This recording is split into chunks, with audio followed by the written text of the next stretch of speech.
Okie dokie. So I'm going to do this video here in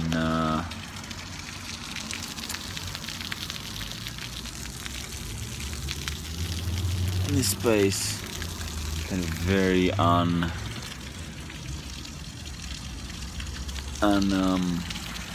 unauspicious location, just for the fuck of it. So I'm going to do these videos like every day of the week. So I'm going to do a video every day on each of the planets. So today being Monday, we're going to do a video on the moon day. So so the moon, obviously, interesting thing about the moon is there's a lot of research that shows that there's a suggestion that the moon may well be an artificial structure. I think in the 70s they sent a satellite onto the moon, and it hit the moon and it reverberated like it was a metal structure that had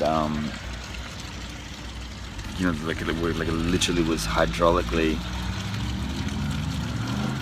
It was metal and it was round, it was empty and it was hollow. So it was all, And the other thing is the shape of it, or the size of it, in correlation to the Earth and the Sun, is almost completely unique in anything they've ever, in any other planets and moons situations.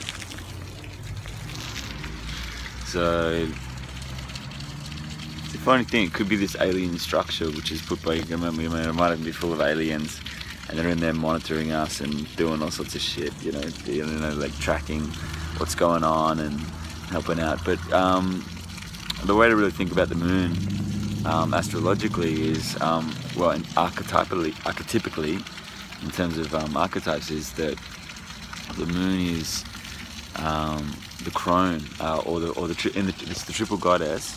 So in the triple goddess tradition, which if you do some research, you'll find that there are 3 phases of the goddess, and these relate astrologically to Venus as the young female, to Gaia, or the Earth, as the mother, and the crone, or the moon, as the final stage of the mature feminine.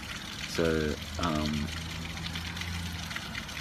that's about the role of life when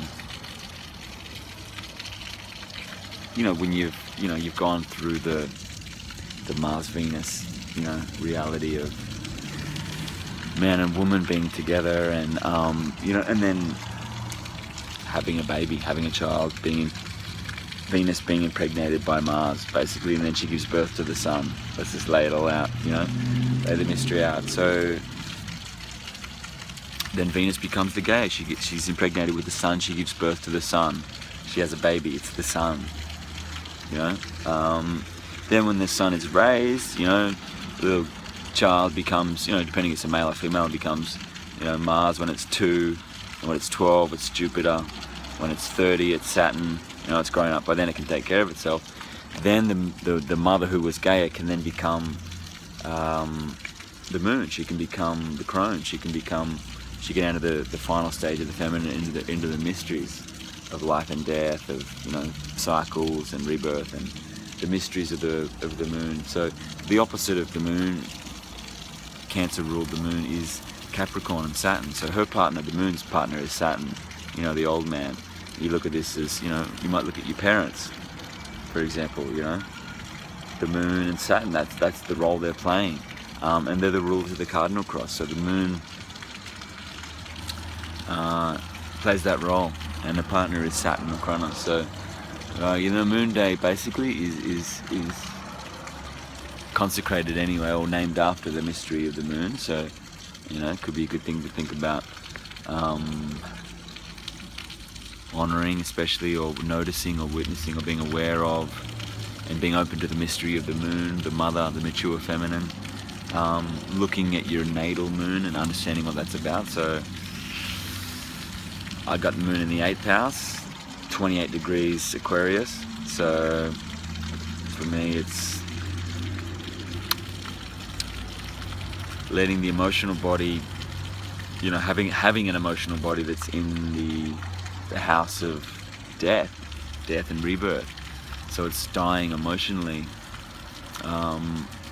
you know, for a rebirth, you know, to another dimension. So it's dying of the lower self to the rebirth into the higher self. But it's Aquarian, so it's quite cut off, and it's electric, and it's quite separate emotionally. It's kind of a mental way of relating. It relates through, you know, mental impressions. So anyway, on Moon Day, definitely look at your moon and how that operates, and try and understand or have a mental concept of how your moon is affecting you personally at a soul level, and intuit that, and then, you know, just be observant of that, and yeah, that'll help you a bit. Interesting thing about the moon, another one, if you guys have ever researched, how you going? Yeah, he's sort of mine.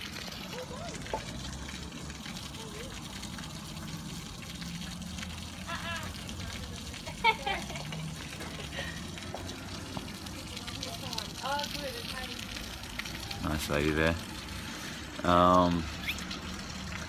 So, what was I saying? Lost track, man. The moon just took my mind away. So yeah, I mean, I guess alchemically it's like, so yeah, you need to know your moon, but you also need to know your Saturn and how those two function, so you can understand your psyche as a pair. You know, you can go, okay, my moon's Aquarius, 8th house 28 degrees, but my Saturn's Scorpio 22 degrees in the 5th house. So you got to look at that, you know, and go, okay, you know, that those two are in partnership. Those two are the ruling my cardinal cross. So, you know, my Saturn and my moon are on the fixed cross.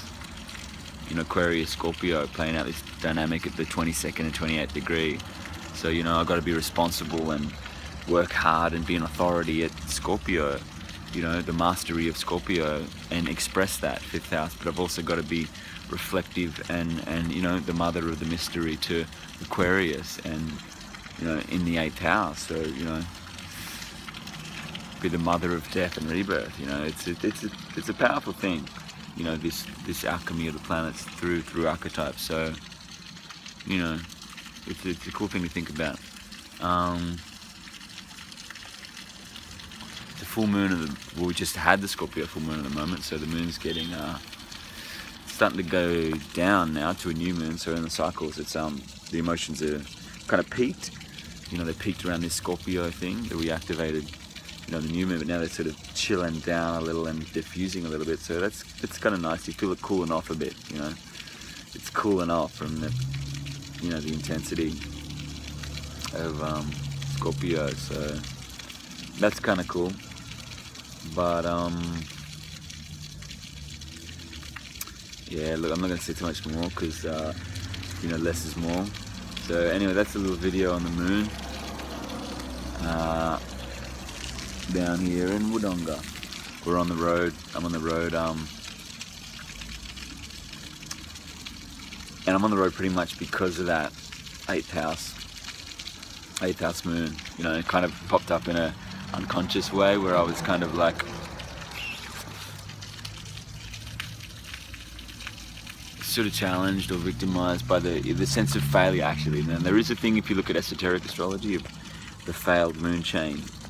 So the moon is interesting in terms, does deal with a failed aspect of consciousness, which relates to the feminine. You know, being a passive planetary thing that you have to deal with. It's basically dealing with the unconscious, the negative aspect of life, the unconscious, and the moon actually is the unconscious force. It is the embodiment, or the emissary, or the planet of the unconscious. So you know, but even the unconscious is a force in itself that has its own rulership and, you know, rules. So a lot about the moon is learning to deal with failure and letting things happen, and learning from that inverted commas failure, you know, and learning from that. So, you know, it is a very interesting thing, the moon, and I just encourage everyone to look at their natal moon, look at their natal Saturn, and see how they work out chemically. Anyway, we'll post another video tomorrow, and we'll see you then for Tuesday. Alright, bye bye.